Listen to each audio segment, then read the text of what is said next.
Première vendredi dernier à Châteauroux, les lycées François Clouet de Tours, Gauguin d'Orléans, d'Alembert d'Issoudun, Jacques Coeur de Bourges et les Charmilles de Châteauroux se sont retrouvés pour démontrer la qualité de leur savoir-faire. Une quarantaine de créations réunies dans un défilé et un concours de graphisme constituaient les deux temps forts de cette journée qui avait aussi pour but de favoriser les liens entre les entreprises et les lycéens. Un reportage Philippe Rioux. Mise en scène travaillée, chorégraphie étudiée et public enthousiaste, le premier trophée de la mode des lycées professionnels de la région Centre a tenu toutes ses promesses. Un projet de 2 ans, fruit de la collaboration entre le lycée des Charmilles, à Châteauroux, et l'association EG, Entente des générations pour l'emploi et l'entreprise. Nous sommes intervenus à plusieurs reprises au lycée des Charmilles, justement dans les techniques de recherche d'emploi.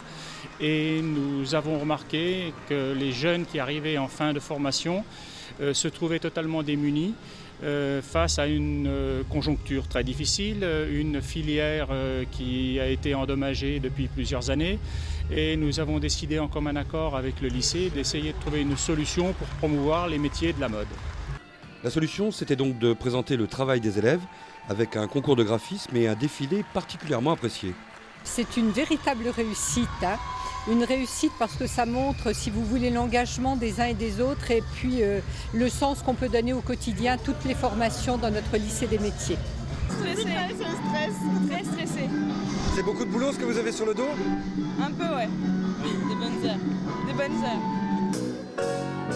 Par-delà l'aspect visuel et festif, un double objectif pour cette première, revaloriser les métiers de la mode et préparer le recrutement. Les objectifs sont d'une part de faire apparaître les qualités des jeunes en matière de création. D'abord parce que la création, c'est certainement la voie dans les métiers de la mode qui est la plus porteuse. Par contre, ce que nous souhaitons aussi, c'est le rapport qu'il va y avoir à la fin de la manifestation entre les professionnels qui vont pouvoir apporter leur expérience au cours d'entretiens et les jeunes pourront également faire valoir leurs qualités auprès des professionnels. Des qualités mises en évidence dans un concours de graphisme, 11 étudiantes en bac pro et 19 en BEP mode ont planché avec bonheur sur le thème du végétal. Quels sont vos critères, vous, de jugement ? L'esthétisme, le graphisme également, parce que j'ai fait des études d'art appliqué, donc je me sens un peu concernée. Et la forme du vêtement aussi. Il y a pas mal de bonnes idées, de recherches, un peu de tout. Même si ces 10 dernières années, les entreprises de l'habillement ont diminué de moitié, le centre est toujours la 8e région de France pour les effectifs. Il y a d'avenir dans la mode, c'est le message que souhaitait faire passer ce premier trophée. Paris gagné.